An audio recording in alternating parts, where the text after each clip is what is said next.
तो अब हम ग्रुप फर्स्ट एलिमेंट के यूज देख लेते हैं कि इनका यूज क्या क्या होता है। जो आपका लिथियम है,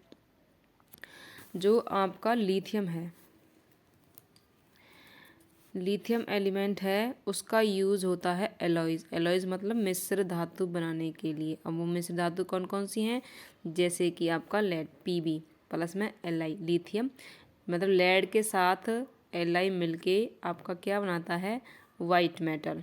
ठीक है ना।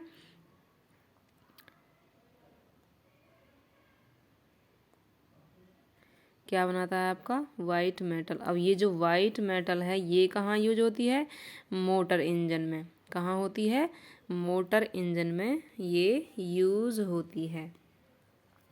आप देख पा रहे होंगे जो लिथियम है वो कहाँ यूज होता है, लेड के साथ एलॉयज बना के मोटर के इंजन के लिए वाइट मेटल बनाई जाती है। अब लिथियम एल्यूमिनियम के साथ मिलके क्या बनाता है, एयरक्राफ्ट पार्ट। जो आपके एयरक्राफ्ट पार्ट होते हैं वो बनते हैं। लिथियम और मैग्नीशियम मिलके क्या बनाते हैं, आपके आर्मर की प्लेट्स बनाई जाती हैं। किसकी प्लेट्स बनाई जाती हैं, आर्मर्स की। ठीक है। जो लिथियम है उसका यूज़ और कहाँ होता है, थर्मोमोलिक्यूल में होता है। थर्मोमोलिक्यूल रिएक्शंस में होता है और इलेक्ट्रोकेमिकल सेल में भी होता है। सोडियम का भी लेड के साथ एलॉय में कहाँ यूज होता है आपका, क्या बनाने के लिए, lead Me4 Pb EtO4 EtC। Sodium liquid जो इसका लिक्विड होता है उसका यूज़ कहाँ होता है, जो आपके न्यूक्लियर रिएक्टर होते हैं उसमें कूलांट के लिए यूज़ होता है। जो सोडियम के जो एलॉयज बनाए जाते हैं इनका यूज, इनसे आपके क्या बन गए, लिक्विड बन गई। और लिक्विड का यूज़ न्यूक्लियर रिएक्टर में कूलांट के लिए यूज़ हो रहा है। लिथियम हो गया आपका और सोडियम हो गया। अब आता है आपका पोटासियम। अब पोटासियम कहाँ यूज होता है, बायोलॉजिकल सिस्टम में। पोटासियम क्लोरीन के साथ कहाँ पर यूज होता है, फर्टिलाइज़र में यूज होता है KCl का यूज। और KOH का यूज कहाँ होता है, मैन्युफैक्चर सॉफ्ट सोप, साबुन को बनाने में भी KOH का यूज होता है। मेन यूज क्या है आपका पोटासियम का, बायोलॉजिकल सिस्टम में। And used as absorbent of CO2, carbon dioxide को एब्जॉर्ब करने के लिए भी आपका पोटासियम का यूज होता है।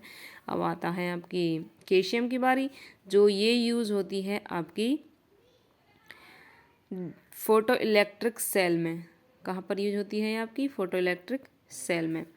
अब इसके ऑक्साइड्स और हाइड्रोक्साइड होते हैं।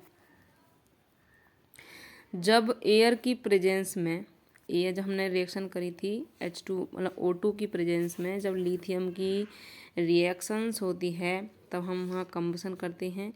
और कंबसन करने पे जो Li2O जो उसके ऑक्साइड बने थे, लिथियम आपका मोनोऑक्साइड बनाया था और सोडियम ने आपके परऑक्साइड और आपके पोटासियम ने सुपर ऑक्साइड बनाए थे।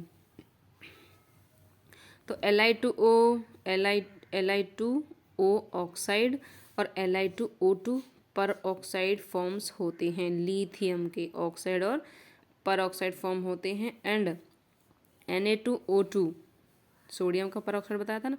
अब Na2O2 का पर ऑक्साइड और NaO2 सुपर ऑक्साइड, एंड इनके जो बचे हुए एलिमेंट थे आपके सुपर ऑक्साइड फॉर्म्स होते हैं।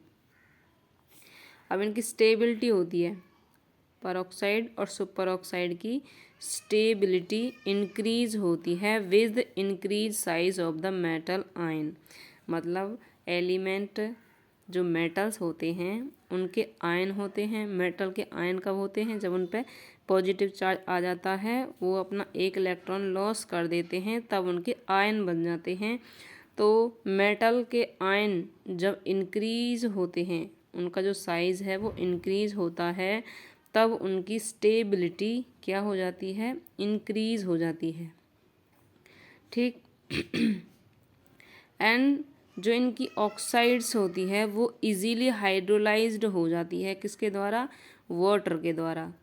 मेटल के जो आयन है, मेटल के आयन डिपेंड कर रहे हैं उन अपने साइज़ पर, जितना साइज़ इंक्रीज़ स्टेबिलिटी उतनी इंक्रीज़, और इनके जो ऑक्साइड्स हैं वो क्या हो जाएंगे? इजीली हाइड्रोलाइज्ड हो जाएंगे वाटर के द्वारा, H2O के द्वारा, और किस फॉर्म में हो जाएंगे? OH माइनस में, जो कि हमने रिएक्शन में आपको पहले भी बताया था, यहाँ पर जो आपका OH माइनस बना था। ठीक है, तो ये इसके यूज थे।